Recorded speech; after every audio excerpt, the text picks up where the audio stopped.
नमस्कार। गृह विज्ञान विषय के इस YouTube चैनल पर आप सभी का स्वागत है। मैं doctor Jyoti Sachan, assistant professor of home science, SMM government girls college Bhilwara. आज के इस वीडियो में हम अध्ययन करने जा रहे हैं नॉइज़ पोल्यूशन के बारे में, या साउंड पोल्यूशन या ध्वनि प्रदूषण के बारे में। इससे पहले के वीडियो में आपने ध्वनि प्रदूषण का पहला पार्ट का अध्ययन किया था। उस वीडियो में हमने इस विषय पर चर्चा करी कि ध्वनि या शोर, ध्वनि क्या होती है और शोर क्या होता है, किस प्रकार से ध्वनि जो है ध्वनि प्रदूषण उत्पन्न करती है, क्या कारण है, और ध्वनि की जो तीव्रता है वह क्या क्या होती है, और ध्वनि की तीव्रता को डेसिबल में मापा जाता है। ध्वनि की जो तीव्रताएं हैं, किस लेवल तक की जो इंटेंसिटी है वो डिज़ायरेबल होती है या एक्सेप्टेबल होती है, और किस लेवल को क्रॉस करने के बाद वह ध्वनि जो है हमारे लिए एक्सेप्टेबल नहीं होती है। इसके बारे में हमने विगत वीडियो में विस्तार से चर्चा की थी। आज जो हम अध्ययन करने जा रहे हैं वह है महत्वपूर्ण टॉपिक ध्वनि प्रदूषण के कारण। कौन कौन से रीज़न हैं जिसकी वजह से ध्वनि प्रदूषण होता है। तो सामान्यतया हम अपने आसपास के वातावरण में भी देखते हैं, या हम जिस एरिया में हम रहते हैं, जिस शहर में, जिस गांव में आप रहते हैं, वहाँ पर बहुत सारे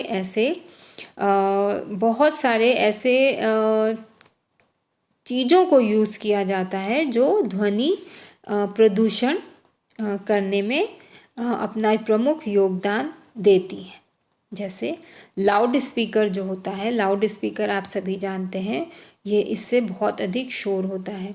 खासकर जो मंदिर है या सार्वजनिक स्थल या शादी ब्याह वाला जो स्थान है, पार्टियां जहाँ पर होती हैं, वहाँ पर लाउड स्पीकर का प्रयोग किया जाता है, और इस लाउड स्पीकर से ध्वनि प्रदूषण होता है।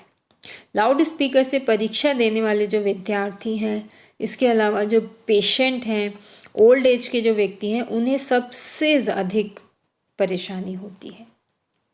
अभी वर्तमान समय में आप देख रहे हैं कि चुनाव का प्रचार हो रहा है। इस चुनाव प्रचार में विभिन्न प्रकार के लाउड स्पीकर्स का ऑटो में और जो व्हीकल्स हैं, 2 व्हीलर, 4 व्हीलर, 3 व्हीलर्स, इन पर लाउड स्पीकर्स के द्वारा प्रचार प्रसार का कार्य किया जा रहा है। परंतु यह जो लाउड स्पीकर से निकलने वाला शोर होता है, यह बिल्कुल भी डिज़ायरेबल नहीं होता है, और ये बहुत अधिक कष्ट पहुंचाने वाला होता है। और इस लाउड स्पीकर की आवाज़ में यदि हम कुछ समय रहते हैं तो इससे हमारी मानसिक जो क्रियाएं जो एक सामान्य तौर पर चलनी चाहिए वह प्रभावित होती हैं। तो इस प्रकार लाउड स्पीकर का उपयोग करना ध्वनि प्रदूषण के एक प्रमुख कारण के अंदर आता है। इसके अतिरिक्त हम बात करते हैं जैसे ग्रामीण क्षेत्रों में जो रामलीलाएं होती हैं, या विभिन्न प्रकार के धार्मिक कार्यक्रम होते हैं, या फिर जो नौटंकी का आयोजन किया जाता है ग्रामीण इलाकों में या शहरी इलाकों में भी, जहाँ जागरण होता है, धार्मिक संध्या का आयोजन किया जाता है, तो वहाँ पर क्योंकि माइक का यूज़ किया जाता है, तो उसकी वजह से बहुत अधिक शोर उत्पन्न होता है, और यह ध्वनि प्रदूषण का कारण बनता है। जैसा कि आपने बहुत सारे शादी ब्याह में देखा है कि जब महिला संगीत का कार्यक्रम होता है तो माइक की जो आवाज़ है उसको बहुत तेज़ वॉल्यूम पर रखा जाता है, और इससे आसपास के एरिया में जो रहने वाले लोग हैं वो बहुत अधिक प्रभावित होते हैं।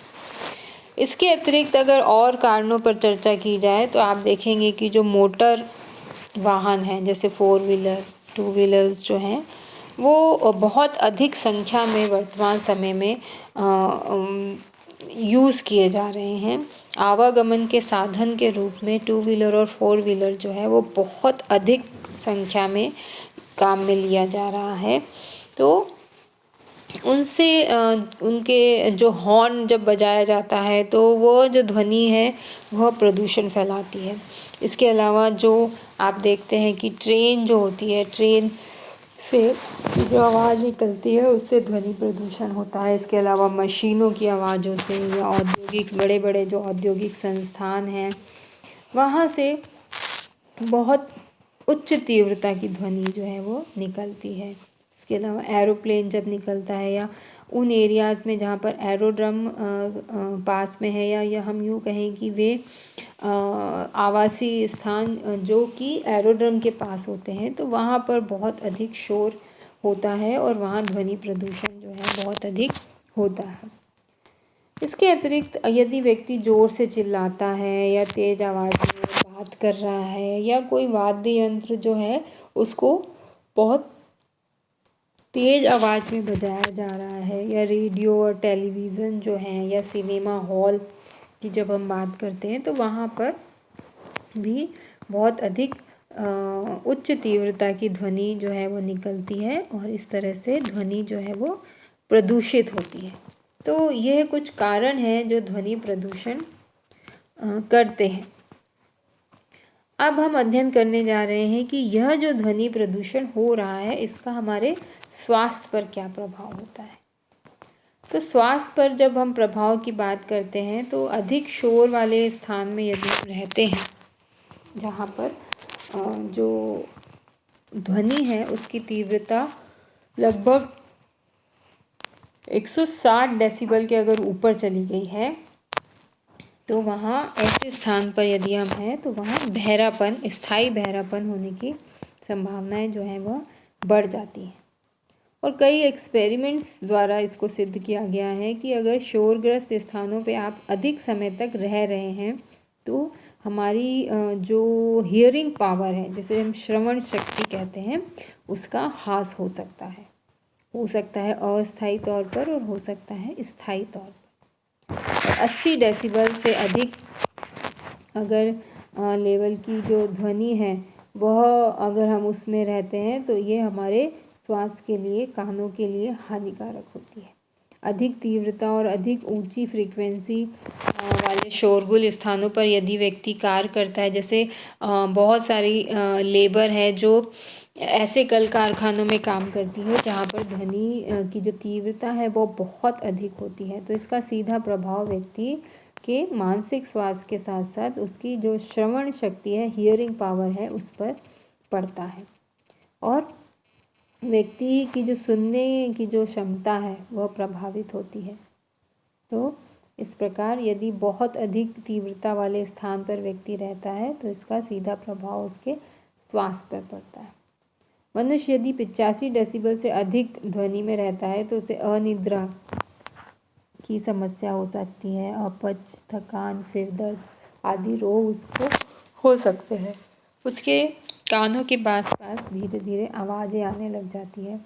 तो इस तरह से यदि ध्वनि की तीव्रता बढ़ रही है या 120 डेसिबल से अधिक का शोर जो है हमारी हियरिंग पावर है उसको इतना अधिक प्रभावित कर देता है कि जो ध्वनियाँ हैं वो पूर्ण रूप से आपको सुनाई भी नहीं देती, अर्थात व्यक्ति की जो सुनने की क्षमता है उसको वह प्रभावित करता है। और कुछ ऐसे एक्सपेरिमेंट्स हुए हैं बड़े बड़े जो हॉस्पिटल्स हैं वहाँ पर ये देखा गया कि 150 डेसिबल की जो ध्वनि है उसमें अगर एक बार एक व्यक्ति को खड़ा कर दिया जाए तो वह उसको बहरा कर सकती है, अर्थात उसकी श्रवण शक्ति को पूरी तरह से नष्ट कर सकती है। इसके अलावा 150-155 डेसिबल की ध्वनि पर अगर आप खड़े हैं तो यह हमारी स्किन को भी इफ़ेक्ट कर सकती है और 180 डेसिबल की ध्वनि यदि ध्वनि वाले एरिया में यदि कोई व्यक्ति खड़ा है तो उसे हार्ट अटैक भी हो सकता है, उसकी मृत्यु भी हो सकती है, क्योंकि इतनी तेज़ ध्वनि का सीधा प्रभाव जो है व्यक्ति के मस्तिष्क पर पड़ता है और इसी के साथ उसका जो हृदय है वो भी प्रभावित होता है। साथ ही साथ ये है कि लगातार यदि शोर वाले स्थानों पर कोई व्यक्ति रहता है तो वह चिड़चिड़ा और क्रोधित हो जाता है। तो इस प्रकार स्वास्थ्य पर जो है बहुत हानिकारक प्रभाव जो है वो देखे जा रहे हैं। और वर्तमान समय में हम देखें तो ध्वनि प्रदूषण जो है वो दिन प्रतिदिन बढ़ता जा रहा है, क्योंकि जो बहुत सारे व्हीकल जो हैं उनका उपयोग व्यक्तियों द्वारा ज़्यादा किया जा रहा है। इसकी वजह से ध्वनि प्रदूषण जो है वो बढ़ रहा है। और ध्वनि प्रदूषण से ज़ोर से बोलने की हमारी आदत पड़ जाती है, जिससे हमारे गला की जो ग्लैंड्स होती हैं वह प्रभावित होती हैं। इसके अतिरिक्त जो शोर है वो हमारे कंसंट्रेशन को भंग कर देता है। यदि बहुत ज़्यादा शोर है तो हम पूर्ण एकाग्रता से कार्य नहीं कर सकते हैं। और अचानक ध्वनि प्रदूषण अगर यदि हुआ है तो इससे कान के जो पर्दे हैं वे फटने का भय रहता है। ध्वनि प्रदूषण जो है इससे रक्तचाप बढ़ जाता है, हृदय की गति बढ़ जाती है। यह चीज़ हम सब ने महसूस करी है। यदि हम तेज़ ध्वनि वाले स्थान पर चले जाते हैं तो वहाँ पर हमारा जो हार्ट बीट है, जो हमारा ब्लड प्रेशर है, वह इंक्रीज़ हो जाता है। शरीर में पसीना अधिक निकलने लग जाता है, कभी कभी चक्कर भी आने लग जाते हैं और हमारी जो विज़न है वह भी प्रभावित हो सकती है। इसके अतिरिक्त जो शोर प्रदूषण है उसके कारण जैव रासायनिक परिवर्तन भी हो जाते हैं, जिसके परिणाम स्वरूप रक्त वाहिनियों का संकुचन होता है और इससे रक्तचाप जो है, ब्लड प्रेशर जो है, उसमें चेंजेस आ जाते हैं। आहार नाल में गड़बड़ियाँ होती हैं। तो आहार नाल में यदि गड़बड़ी होती है तो व्यक्ति की डाइजेशन पावर जो है वह प्रभावित हो जाती है। इसके अलावा जो ऐच्छिक और अनैच्छिक हमारी मांसपेशियां हैं उनकी जो क्रियाएं हैं उस पर बहुत पड़ता है। तो इस प्रकार जो ध्वनि है ये मानव शरीर को या मानव स्वास्थ्य को बहुत अधिक मात्रा में प्रभावित करती है। और शोर यदि हो रहा है तो इससे व्यक्ति को नींद आने में व्यवधान उत्पन्न हो जाता है, उसे गहरी नींद नहीं आती है। और यदि व्यक्ति ने गहरी नींद नहीं ली है तो वह उसका दूसरे दिन जो कार्य करने की जो उसकी दिनचर्या है वह बहुत अधिक प्रभावित हो जाती है। औद्योगिक जो संस्थान हैं, सिनेमा घर और सार्वजनिक स्थान हैं, यहाँ पर होने वाले शोर से दुर्घटनाएं होने की जो संभावनाएं हैं वो बहुत अधिक बढ़ जाती हैं।